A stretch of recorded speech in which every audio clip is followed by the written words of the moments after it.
Go ahead, ma'am. Before you ask your question, I just wanted to offer my condolences and the administration's condolences to your loss. And we were all very sad to hear about the passing of the executive producer of This Week of DAG. And I got to meet him a couple of times. He was an incredibly kind and wonderful individual, very smart and clearly passionate about his work, and served as such a mentor. And so we, our hearts and prayers go out to the ABC News family, to his wife, and his very young children, and again, our condolences. Thank you very much for that. Thank you. You mentioned that the president looks forward to working with Republicans, presumably once they get their leadership sorted out. Now that we do have a new Congress in place, though, what is the first order of business where the president does look to try and work with Republicans? So I'm not going to get into specifics on what the policies or pieces of legislation is going to look like. We're going to wait for the new Congress to kind of settle in and get themselves situated. But what I will say is that the president has always been very clear. He's been clear when he was a president. He was clear when he was U.S. Senator. He was clear on the campaign trail that he's willing to work with Republicans who are willing to continue to deliver for the American people. And it's not just him. This is what the American public said very loudly and clearly after the midterms. They want us to work on a common ground to deliver on the needs of what's important for them, and to do it in the way that we're building the economy from the bottom up and the middle out, as the president has said many times. And he wants to make sure we reward hard work and do this so that, for people who are playing by the rules. And so this is very important. We want to make sure that we address national security concerns and keep the American people safe.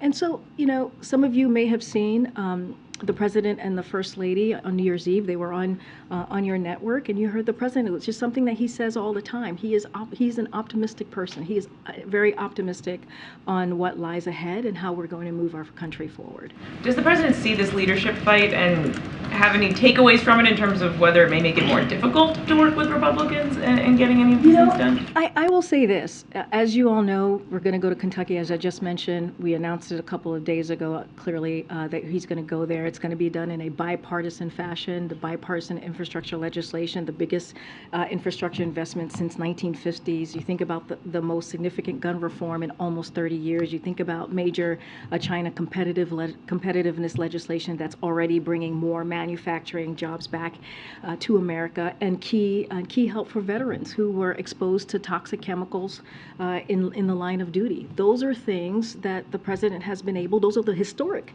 pieces of legislation that the president has been able to do in a bipartisan fashion. And let's not forget, there are 200 pieces of legislation that was done in a bipartisan way in the first 2 years of his administration. So again, he's optimistic. We're going to see that bipartisanship tomorrow in Kentucky when we're out in the region, and I think that's incredibly important. One more thing, just to clear something up here. On Title 42, so the court says the administration still has the power to discontinue the policy on its own if it so chooses. I know you've said you're complying with the court, deferring to them, but is it your understanding that the administration has this authority or not? So the way I know we haven't really responded to this because we haven't had a briefing. So look, I'll say this just to kind of give a reaction here on the Supreme Court. So look, the Supreme Court's order keeps the current Title 42 policy in place while the court reviews the matter in 2023. We will, of course, the way that we see it, comply with the order and prepare for court's review. But at the same time, we're advancing our preparations, as I've mentioned, to manage the border in a secure, orderly, and humane way when Title 42 eventually lifts. And we'll continue expanding legal pathways for immigration. Title 42, as you all know, you've heard us say this many times before, it's a public health measure, not an immigration enforcement measure, and it should not be extended indefinitely. That is our view. That is what you've heard us say as this process has moved forward. To truly fix our broken immigration system, though, we need Congress to act. We saw the president on his first day in office put forth a comprehensive immigration policy legislation, and that he did that to show how important this was, how much of a priority this was for him. The Supreme Court's order gives Republicans in Congress plenty of time we believe, to move past political finger pointing and join our Democratic colleagues to fix and to work to fix this problem and come forth with a comprehensive way to move forward. But do you agree with the court that you have that authority? So yes, the way that I can speak to it from here, I'm not going to get into specifics. The way that we see it is we're going to comply with what the Supreme Court justice ruled in its current form with Title 42. I understand. Is there a difference of legal opinion here? Look, I'm just not going to get into dive into the legal opinion here or legal kind of the legal back and forth on this or any of the nuance. What I can say is we're going to comply with what the Supreme Court announced and they ordered just last week. We're not going to get into the legal opinion. Say whether or not you think you have that authority or not. I'm just not going to speak about it from here. That's a DOJ is doing the legal components of this. What I can say is we're going to comply with the Supreme Court order as it stands from last week. Thank you, Karine. Just first, quickly on McCarthy again. I'm just curious if the president made this case on the campaign trail last year about how basically a vote for House Republicans would mean handing over leadership to MAGA extremism, in his words. Do you feel like this is an illustration of that in some way, and do you think it'll make it harder for you to get deals done? I mean, the way that we see it is that, look, if you think about the midterms, and if you think what was being written about leading into the midterms just a couple months ago, which was there was going to be a red wave, right? That's what we kept on hearing, and that didn't happen. Right? What we saw was the American people said very loudly and clearly they wanted us to come together and work towards a common ground, right? Whether it's to deal with the economy, continue to build on the president's economic policy, whether it's our national security, whether it's protecting women's health care, all of those things is what we heard from the American people, or protecting our democracy. And so the way we saw it, and it was historical, right? If you think about a Democratic president and what we saw from those midterm elections, we hadn't seen anything like that in 60 years from a Democratic president, the success from the midterms. And it happened and it occurred because of this president's leadership, because of his messaging, because of what we led with, right? Because of all the policies that I just mentioned, including the bipartisan infrastructure legislation, right? Including the American Rescue Plan, which was the first piece of legislation that this president signed to get our economy back on its feet. And so we see this very differently. We see that the American public has given us a charge to work together, to work in a bipartisan way, to continue to build on what the president has been able to do the last 2 years. And did you invite Kevin McCarthy to the January 6th commemoration that you're holding here on Friday? I'll have more to say on what we're going to be doing on January 6th. Just don't have anything to share at this time. Okay, and then just one other topic. Do you have any reaction to the missile strike that killed several dozen Russian military personnel, and understand it was U.S. arms that were used in that missile strike? Any comment or concern about So that? I don't have an assessment for you on this. I would not want to speak for Ukraine about their own military operations. Again, I just don't have an assessment to share at this time. And has the president discussed it with Zelensky at all? I don't have anything to read out for you at this time. Go ahead. The event tomorrow is an interesting contrast with what we're seeing on the House floor today. Was that intentional? Were you thinking through, President, Senate Minority Leader, a bipartisan law the day after what I think everybody expected was going to be a rather chaotic day on the House floor? Phil, it really speaks to what I just kind of laid out for Trevor as we talk about the results of the midterm election and what the American people said very loudly and clearly. They want us to work together. They want us to work towards a common purpose that will deliver for them. But I'll say this: over the holidays, our team was consistently engaged with bipartisan congressional leadership, governors, and local electeds across the country to pull this trip together, from California to Kentucky and Ohio to Illinois and also to Connecticut. And so this is important. And let's not forget, this is a bipartisan piece of legislation, this infrastructure legislation that was done many, many months ago. And so this is what we're going to see, what you all are going to see tomorrow. Certainly I'm not going to get ahead of the president, is going to focus on this bridge, which is a main artery in that region that delivers for not just the people of Kentucky, but for that region as well. And so the president will speak more about this. You'll hear also a little bit more from us later today on what that's going to look like. But again, I think it can highlight that we do big, profound things for the country when we work together. And I think that's an important message to send to the American people, especially after the results of the midterm election. And then just one on foreign policy. Some officials brought some clarity to this last night, but just from the podium. The South Koreans were talking about kind of expanding efforts together in terms of deterrence, given what we've seen from North Korea. Can you kind of detail what exactly that may be, or what President Yoon was talking about? So just want to be very clear, just to reiterate what the president said yesterday. We're not discussing joint nuclear exercises. The ROK is a non-nuclear weapon state. So just want to be very clear on what the president was saying, and it is very much how it stands. But following their meeting in Cambodia, President Biden and President Yoon tasked their teams to plan for an effective, coordinated response to a range of scenarios, including nuclear use by North Korea. And so that is what the teams are working on, and what President Yoon was clearly referencing when he made his comments yesterday. And I will point you to his statement. He also made that clear in his most recent statement. So the United States is fully committed to our alliance with the ROK and providing extended deterrence through the full range of U.S. defense capabilities. One quick follow-up on Phil, and then another.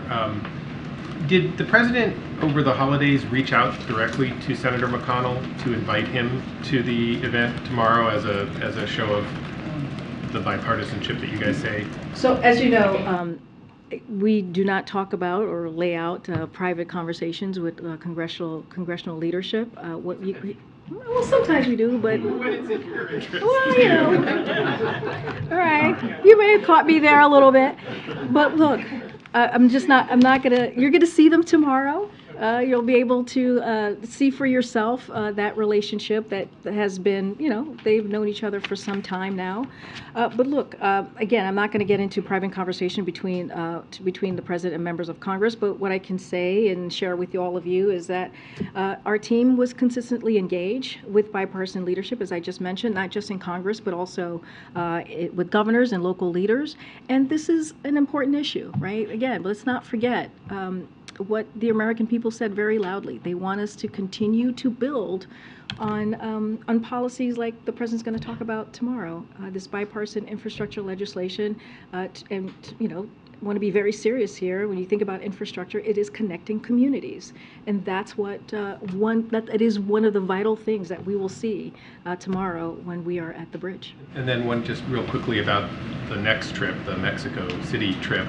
I imagine you guys are going to do some sort of briefing later, but do you have can you give us some sense of what the agenda is? Obviously trade, but immigration, Title 42. What's the message? And I admit I don't have the details, but apparently there was some reporting this morning that AMLO had sent a letter or some sort of communication to the U.S. this morning detailing what he wants to be on the agenda. So as you stated, we'll have more details on the trip, including deliverables in the upcoming days. I'll say a little bit of what we've already shared.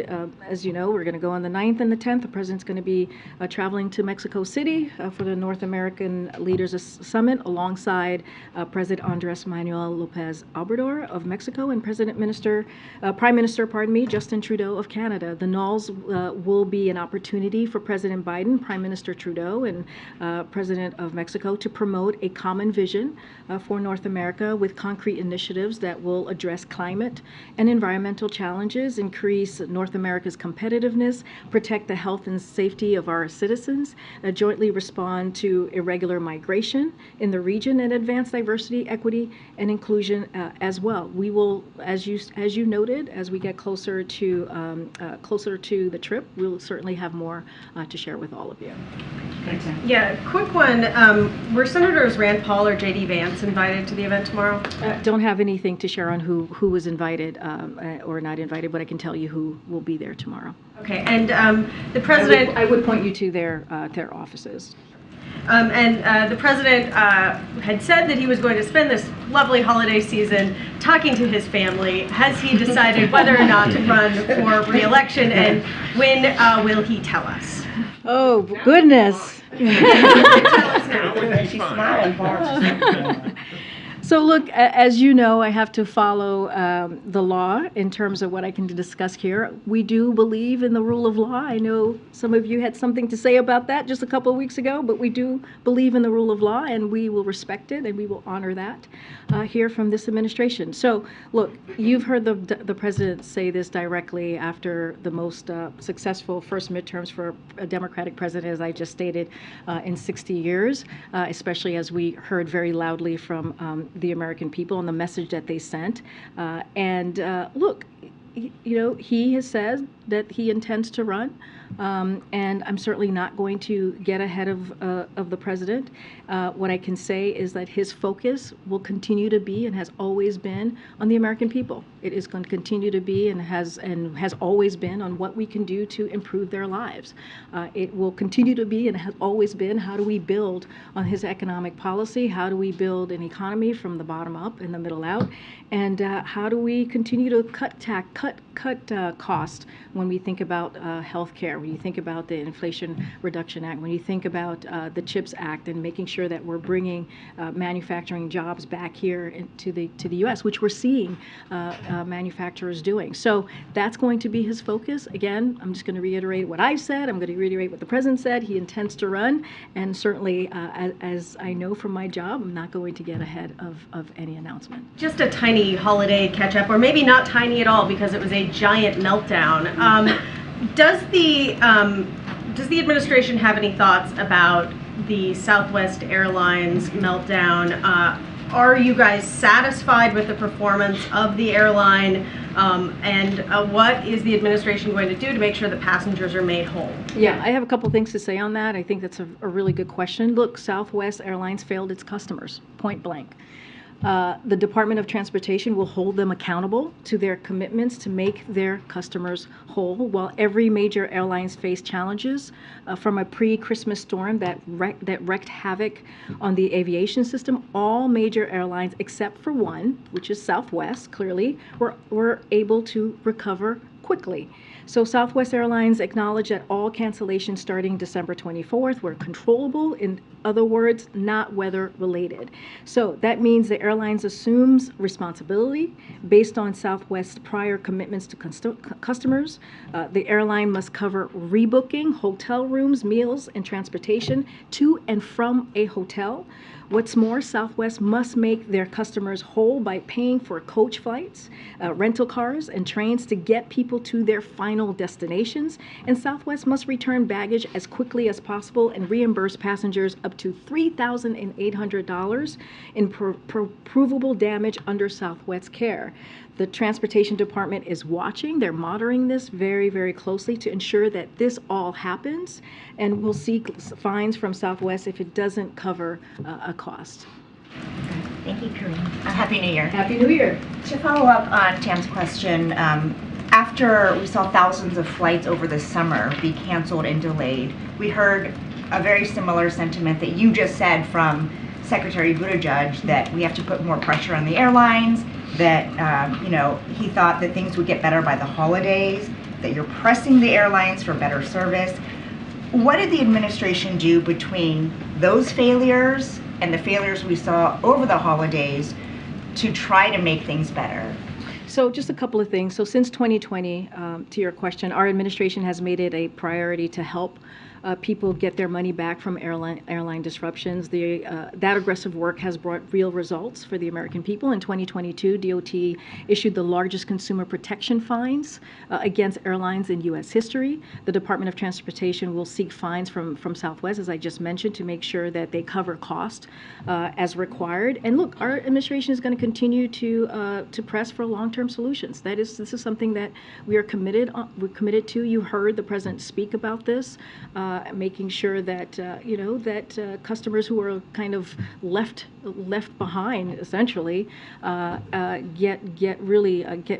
able to recover in whole. So just two things I just want to lay out. In June, Secretary Buttigieg called a meeting of airline CEOs to address the unacceptable rate of cancellations and delays we saw during the summer, and demanded more realistic scheduling and better customer service. As a result, cancellations have decreased significantly since the summer, with the exception of Southwest over the holidays. Let's remember, all the other airlines were able to get back on their feet except for this one airline, which is Southwest. So look, these continued problems are unacceptable, and we will be very clear about that. And you've heard directly from the Department of Transportation, from Secretary Buttigieg over the last couple of days on this specific issue. Congressman Rocana said that this mess with Southwest could have been avoided. And he questioned why his recommendations to Buttigieg 6 months ago were not followed. Do you have any response to either of those things? So look, I just laid out what, look, we respect Congressman Rocana. He is a friend of the administration. We've worked very closely with him, but I just laid out how seriously we have taken this since 2020, and the actions that we took certainly in 2022 over the summer, as you mentioned, the cancellation. And we have said very, very loud and clear, this is unacceptable. What we're seeing from Southwest specifically. Look, the work continues, and we are always welcoming to hear from others on how we can better help to improve this. But again, this is something that we have taken very seriously. We've laid out specific steps on how to move forward here. And I'm sure you all saw the letter that Secretary Buttigieg wrote to Southwest CEO about this particular issue.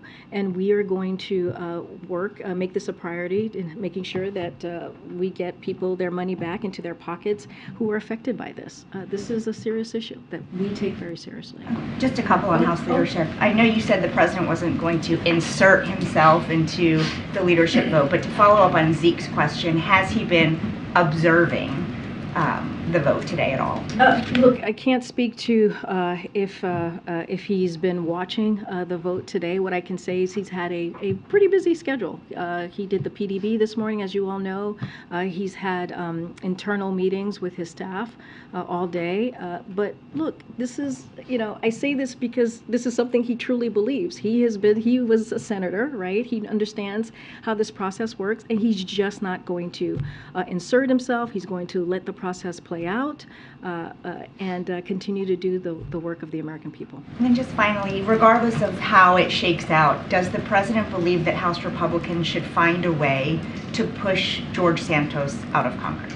Look, this is something that the House Republicans, the Republican conference, they will have to decide what they owe to the American people in terms of standards and service. That is something that they have to decide on. And so we leave it to the Republican conference. Thank you. Hi, I haven't seen you in a while. Hi, nice to see you. Happy New Year. Happy New Year. A number of my questions have already been answered, so I'm going to switch gears to something else. Sort of a cultural moment occurred last night with the NFL football game. And coincidentally, the president will be in the Cincinnati area tomorrow, where the player involved, Hamlin, is hospitalized.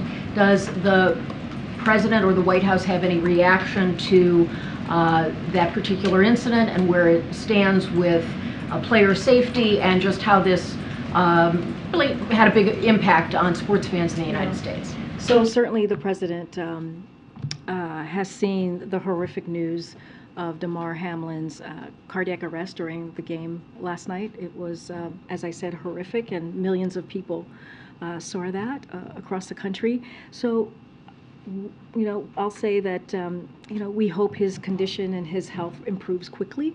And like the rest of the nation, our thoughts and prayers are with him, his family, and his teammates. I'm not going to get ahead and lean into any hypotheticals, but what we are praying for and hoping for is that his health improves. Welcome. Hi, thank you so much. I had a question here. First, on nominations, the White House announced this morning that Eric Garcetti will be re-nominated to be the ambassador to India. Can you talk a little bit about what the White House believes has changed since he was nominated in the last Congress? Say that last part. What has changed to think that the confirmation process will go a little more smoothly than it did last time? So look, as Secretary Blinken said very recently, our relationship with India is crucial and it's consequential. So we see this as a very important nomination, and as you know, been reported, we'll continue to seek the confirmation of Mayor Garcetti, who was, as you all know, voted out of a committee unanimously and with strong bipartisan support to serve as ambassador to India. And that's important as we're talking about bipartisanship, as we're talking how we're going to move forward. And this is what you saw with his particular nomination. So we see this as he is well qualified, Mayor Garcetti, to serve in this vital role. And we're hopeful that the full Senate will confirm him promptly. Again, he was voted out of committee in a unanimously with strong bipartisan support. And then I was also wondering if you could talk a little bit about the president's relationship with Representative Steve Scalise. Oh, I want to be careful here. As I said, we're not going to insert ourselves. I feel like this is where this is going. I just want to be careful in what's happening right now. Look, the president, as you know, was vice president. He was a senator for 34 years. He has many relationships with members of Congress. Not going to get into details here about any one specific relationship. We are going to allow the Republican conference to, have their process play out, and I'm just not going to say more. Just one final question. In November, President Biden said that he had completed, quote, part of my physical and would be getting it by the end of the year. Has the president completed his physical, and will the White House be releasing? We are, to start with your last comment first, we will be releasing his full physical in a transparent way, the way that we did the first time around as president. So that is going to happen. I've said that before from here. Don't have a timeline for you. It's going to happen in the next probably couple of months. But I'll say this: the doctor has said this as well. Is that the president is in good health. He's very active. You see it for yourself with your own eyes, but we will be sure to be transparent, just like we were the first go around when he in his first year as his presidency. Thanks, Stephen. Thanks, Karine. It's been a century since the House of Representatives has failed to choose a speaker on the first ballot. Since then, a couple of modern exigencies have been essentially offered by the Congress to deal with modern potential problems. One is presidential succession. Another would be intelligence briefings. Does the absence of a Speaker of the House at this moment, is there anything we should know about how the White House views that from a constitutional or inter-branch standpoint? Well, look, it's a good question. A little bit of a let the process play out, right? It's a little bit of a hypothetical here. I don't have the specifics on how that works out. But look, we have to see what the Republican conference does. Again, we're not going to interfere. We're going to let that process play out. Just don't want to kind of dive into any hypotheticals until we see what occurs today. Broadly, since January 6th, the president has talked about how foreign leaders have approached him and asked him about the health of American democracy. Is there a message the White House would send overseas today as people look and see that the House of Representatives has failed to choose its speaker? Does it portend gridlock for the next 2 years, an inability of government to function here in the United States? Look, I think the president would point to what the American people have been very clear about, what the American people said, and I said this earlier. Look, the outcome that was reported by many and kind of said by many folks, just in this space, in the DC bubble, was that there was going to be a red wave, right? That it was going to be a very different outcome. And the American people were very clear. They want us to continue to fight for our democracy. They want us to continue to work on an economy that builds, that doesn't leave anybody behind, and build an economy from the bottom up, middle out. And I think that's important. It's important that that's what the American people said, very loud and clear. Look, again, not going to insert myself here, or the president's certainly not going to insert himself in what's happening today. We're going to let the process play out. I don't know where it is currently as I'm standing in front of you behind this podium, but this is something that the Republican conference has to figure out on their own, and they will do so. Thank you, Karine. Happy New Year. Happy New Year. Happy New Year. Not a daddy yet? We're in the birth month. Oh boy. Will Joe Biden announce a re-election bid by January 30th? No. I thought you were gonna ask for my okay to name your daughter Karine. I thought that's where we were going here.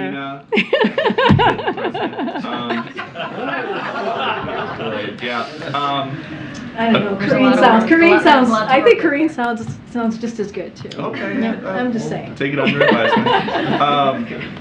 I'll follow up to some of the immigration news from over the break. Does anybody around here think that the southern border is secure? What I can tell you is this is a president has been working since day one to work on border security, to make an immigration a priority. That's why he put forth a comprehensive immigration reform plan, legislation. And here's the thing. As the president is coming forward and trying to come up with solutions, the difference here is that you have Republicans, as you know, who are doing political stunts. And we've called that out over and over and over again. And the president is willing to work with Congress, Republicans, Democrats, Independents, to work on these issues that matter to the American people. But this is an issue that the president has taken very, very seriously since day one of his administration. But roughly 7,000 migrants crossing every day illegally. Does the White House believe the border is secure? Look, I've told you what we have done, what we have made this a priority. To make sure are they working? To make sure that there's border security measures. Look, here's the thing, Peter. The president has taken historic actions, right, that no other president has been able to do. When you think about the 23,000 agents that we have been able to put out there to deal with the issue that we're seeing at the border. And that is something that he did without a lot of Republican support. Right? Make sure that we are dealing with a real issue. When you think about the smugglers, really putting a plan in place that we deal with the smugglers, right? And we have to be very careful here, Peter, on how we talk about this, because if we talk about it in a way that is misinformation, then it helps the smugglers. And so these are the issues that the president has taken incredibly seriously. And again, I will say this, I just said it moments ago, he's willing to work with Republicans, he's willing to work with Democrats, he's willing to work with independents to work on this issue, to move forward with his comprehensive plan that he put forward on day one of his administration. And another topic with the new Republican majority coming in, the House Oversight Committee is laying out their new investigations. And they claim to have evidence that Joe Biden lied to the American people about his involvement in his family's business schemes. Did he? So look, I've said this before and I'll say it again. House Republicans promised that fighting inflation during the midterms was going to be their number one priority. That's what they said was important to them, and that's what they said that they wanted to do. But instead, what they're doing is wanting to do an investigation on the president and his family. That is their focus. They don't want to focus on the American people and their family. They want to focus on political division. They want to focus on something that the American people do not want to see, as we saw from the midterm elections. Look, I'm not going to get into get into the specifics of any of the oversight here. We have a White House counsel that's going to my colleagues who are going to deal with this, so I will point you to them. And again, I'll point you one more thing. I'll point you to tomorrow. Tomorrow we're going to see a an event where that's going to be done in a bipartisan way. So there's ways to move forward for the American people, for American families, in a way that works. Go ahead, Judge. Thank you, Karine. Last week's visitor log release showed a most recent meeting between Sam Bankman-Fried and a White House official, Steve Scalise. In this case, this was his 4th meeting of the year. I'm wondering, given this first briefing since then, if you can give us any sort of summary of what has been discussed in Mr. Bankman-Fried's meetings with the White House over the course of the year? Yeah. So let me give you a few rundowns here. As we've previously confirmed, as you know, I know you're following this very closely, these meetings included Steve Scalise and Bruce Reed. The meetings focused on pandemic prevention related to Sam Bankman-Fried's foundation and general information on the cryptocurrency industry and crypto exchanges. Look, the administration has been clear about the need for Congress to take action when we talk about addressing cryptocurrency. The president, as you know, released an executive order on this topic just last March. And the president released a framework for protecting consumers last fall, and last November, Secretary Yellen renewed this administration's call for Congress to take action. So, as you know, the White House regularly engages with officials from a range of industries and sectors, including leaders in business and labor and nonprofits. Again, this meeting with Sam Bankman-Fried was focused on pandemic prevention related matters and cryptocurrency and crypto exchanges. When you were last asked, general information.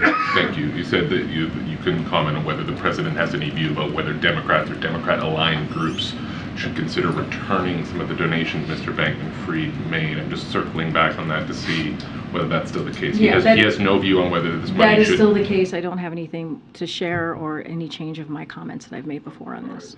Looking forward to this year, a lot of the last 2 years' accomplishments that you talk about are seen less likely in a divided Congress, needless to say. Can you give us a sense of what you see as a sort of baseline target for success from your view in 2023? What do you hope to get out of a year with the divided Congress when some of the things that he relied on sort of heavily in the last Congress won't really be available to him this time around? I mean, look, I just mentioned, we're going to be in Kentucky tomorrow with Mitch McConnell, the Senate Minority Leader.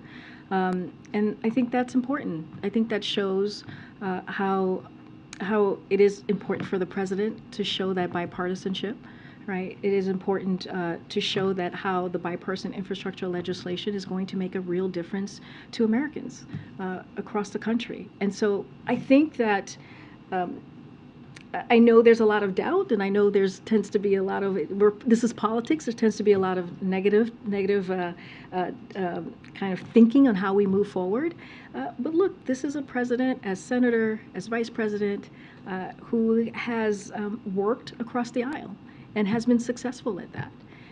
Again, I laid out some key we're talking about historic pieces of legislation that will change the lives of American families across the country. And so that matters. So we're going to continue to do that. We're going to continue to work with Democrats, Republicans, independents who are willing to continue that work that he has done the last 2 years on building on his economic policy. It does not end.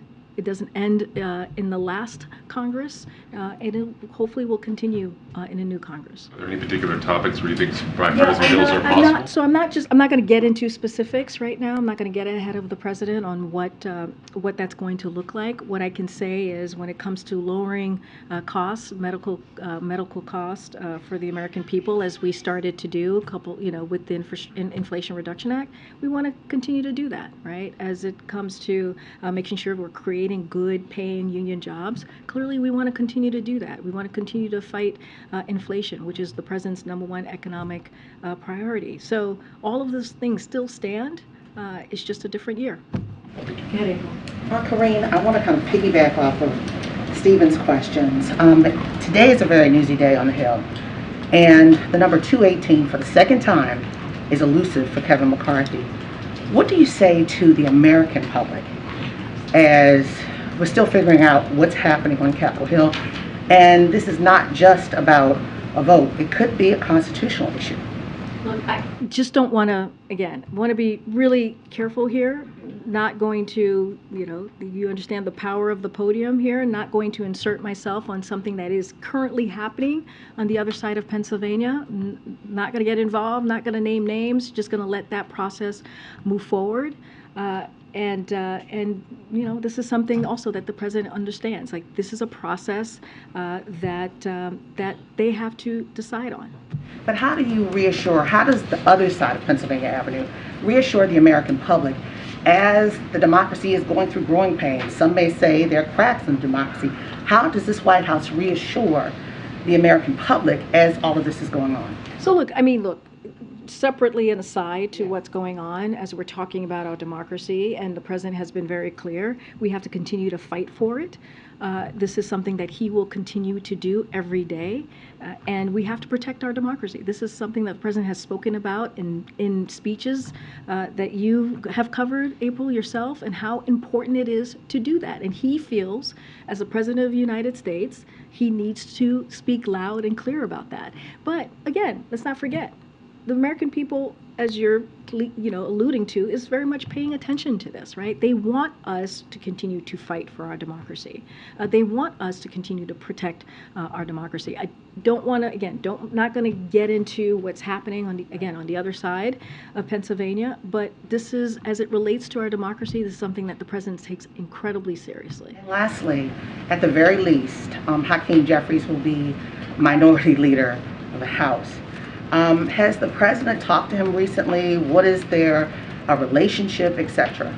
Look, I don't have a call to read out to you, but I can say that we are looking forward to working with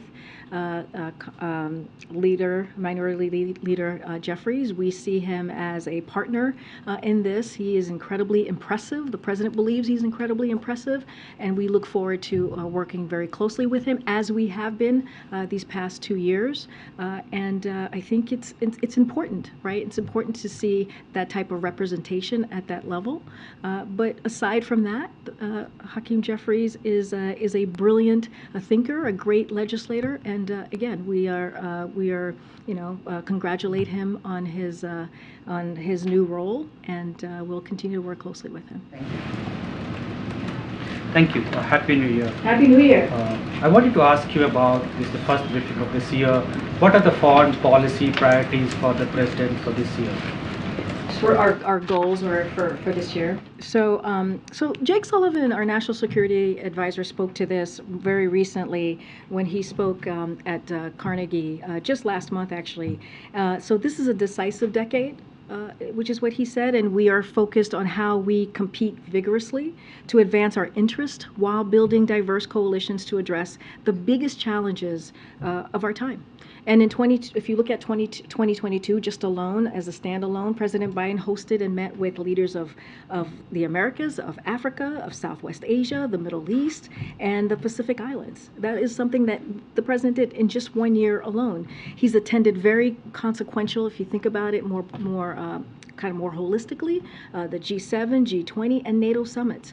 This year, you will continue to see us enhance our strategic position over the long haul by doing a couple of things here that I'll list out: making significant investment in the sources of America's domestic strength, standing with Ukraine, and standing up for the principles of an international order that protects sovereignty and territorial integrity and rejects aggression, and in Europe and also around the world. Protecting Americans from threats at home and around the world as well, whether it's terrorism or cyber attacks, and building flexible coalition worldwide on food security, climate, technology, and other key issues. So this is how the president sees his foreign policy moving forward. This is what we've been able to do in the first 2 years, and again, so this is incredibly important to the president. The president sees any prospect for peace in Ukraine this year? So look, we we've been very clear about this as we talk about Ukraine and them moving forward, and basically, and you've heard us say this over and over again. Nothing about Ukraine without Ukraine. And so that's how we see this approach, and that is the consensus of this administration. We all support a just peace. That is something that we all support. You heard the president say those very words at the press conference, the 2+2 that he did when President Zelensky made his first trip in 300 days since the war, the aggression, Russia aggression started. But when we talk about just peace, that must include UN principles of sovereignty and territorial integrity, as I just laid out as we look at our 2023 goals. It is hard to take seriously the idea that Russia is prepared for good faith diplomacy when they are doubling down. And you guys are reporting in this. They are doubling down on annexing Ukrainian territory and insisting they get to keep it. And that's what they're doing. So that's not a basis for real diplomacy at all. So our job is to keep supporting Ukraine on the battlefield so that they're in the best position to negotiate at the table when that does occur. And finally, on Sunday, a large number of Afghan American women held a protest in front of the White House against the recent restrictions the Taliban has imposed on girls' education. What is the president's message to these Afghan American women? So we stand with Afghan women and condemn the Taliban's indefensible decision to restrict women's education and their rights. And so as we have made clear, these actions by the Taliban will further alienate them from the international community and deny them the legitimacy that they so desire. And so we remain in touch with our partners and allies on this issue, and will continue to take steps to advance our shared efforts to support Afghan women and girls and provide a robust humanitarian support to the people in Afghanistan, and we will be steadfast about that. Thank you. Thank you. Happy New Year. Happy New Year. Is the White House concerned at all about the Israel and Russia seem to be the new Israeli government and the Putin government closing ranks, it seems, quite openly? And just a very quick other question, do you have anything on the possible Kishida bilat here at the White House? Thank you. So on your first question, so look, I'm not going to speak for Israel here, but the U.S. position remains clear. And it's basically a little bit of what I laid out just moments ago. Russia's war in Ukraine is a violation of international law and serves as a threat to global peace and security. The United States will support Ukraine as long as it takes in the face of this unprovoked war of aggression, and our support will continue for as long as it's needed. Extremely close ally, Israel. You don't want to speak for the Israelis, obviously, but there's an extraordinarily close alliance. So does the U.S. not have anything more to say on? I mean, we have said this about many other countries, right? Who have been, where we have been asked about their relationship with Russia. Look, we're just not going to speak for them. We're going to lay out what's at stake and what's important in this moment. Thanks, Kishida. We'll have more to say about that soon. Don't have anything right now to share. Thanks, Karine. Yeah, happy New Year. So the president took credit when gas prices were coming down. Now the barrels leaving the Strategic Petroleum Reserve, well, that's ending. The president's not changed anything with energy policy. Is the president's policies then taking credit for the gas prices rising over the past 7 days? So look, I want to make note here, because this is important. We've made significant progress in lowering the prices, gas prices specifically. Prices are down nearly $2 per gallon and are lower today than they were 1 year ago today, this very day. So we've seen a slight increase, yes, over the past week due to cold weather that shut down some refineries, but those refineries are coming back online, as some of you have reported, and President will continue to do everything he can to keep lowering costs for American families. That is a priority that you hear from him anytime he talks about the economy and how he wants to continue to lower costs for Americans. Once these refineries come back online, you expect the gas prices to come back down? And the price of gas when the president came into office was $2.39 a gallon. I know, but I'm talking about 1 year ago, and that was 1 year ago was not when he came into office, right? So, and we have been able to lower the price by nearly $2 per gallon. And let's not forget, one of the reasons 1 year ago we were dealing with this, almost 1 year ago, was Putin's war, and which caused gas prices to increase, and that started in February of just last year, February 24th to be exact. And so that's what I'm talking about. We've been able to do that work to bring costs down by nearly $2 a gallon. Look, we expect once those refineries are getting back online that prices will continue to decrease. Thanks, Karine. Back on the president's trip to Mexico in the next few days, what is his message, or will his message be when he's there, to would-be migrants who may be confused about what the United States' immigration policies are right now, given the back and forth over Title 42? And is there any specific action that he wants President Lopez Obrador to take to help lower the number of illegal border crossings? So, look, I'm not going to get ahead of what's going to be discussed or what's going to be on the agenda. We'll certainly have more to share in upcoming days as we get closer to the trip on January 9th. Look, irregular migration is certainly one of the key issues facing our hemisphere, and it will certainly be one of the important topics of discussion at the NALS, right? That is something that certainly will be discussed. The president is looking forward to meeting with Mexico and Canada to continue coordinating a regional response, which you've seen over the past several months to irregular migration in the region, including through the continued implementation of the principles outlined in the Los Angeles Declaration on Migration and Protection. So we have been working with the two countries for this past year or so on dealing with irregular migration. That is going to continue. Certainly not going to get ahead of that. There's a weird noise happening. Okay, Karine, real quick. Yes, when it comes sorry. to the president, when it comes to the president's legislative agenda, do you have any sense of when the State of the Union is going to take place? Do you expect that to be this month? That's a good question. I don't have anything to share with you. As you know, the State of the Union is an important opportunity for the president to lay out his vision in front of not just Congress, but to the American people for this year. And so I know he looks forward to doing that as he did last year. Just don't have anything to share on that. The Speaker has to invite him, right? The Speaker does have to invite the That's president, right. but perhaps the president would like to do it this month versus next month. The Speaker, you're right. The Speaker does have to invite him, so don't want to get ahead of that process. Okay. Thanks, Karine. D.C. Mayor Bowser, in her inaugural speech, called on President Biden to end work from home for federal government employees or turn over vacant government buildings. She said, "We need decisive action by the White House to get most federal workers back to the office most of the time, or realign their vast property holdings for use by the local government, nonprofits, businesses, or," she said, "any user willing to revitalize it." Does the White House have a response to Mayor Bowser, and has anybody spoken to her about this proposal that she wants? So this was yesterday. So I haven't checked with the team to see if anybody has talked to her about this or connected about this. But increasing the supply of affordable housing is a priority of this administration. As you know, we've talked about it many times over this past 2 years. That's why the president put forth the Housing Supply Action Plan, and that was to ease the burden of housing cost over time by using a mix of administrative and legislative actions to boost the supply of quality housing in every community.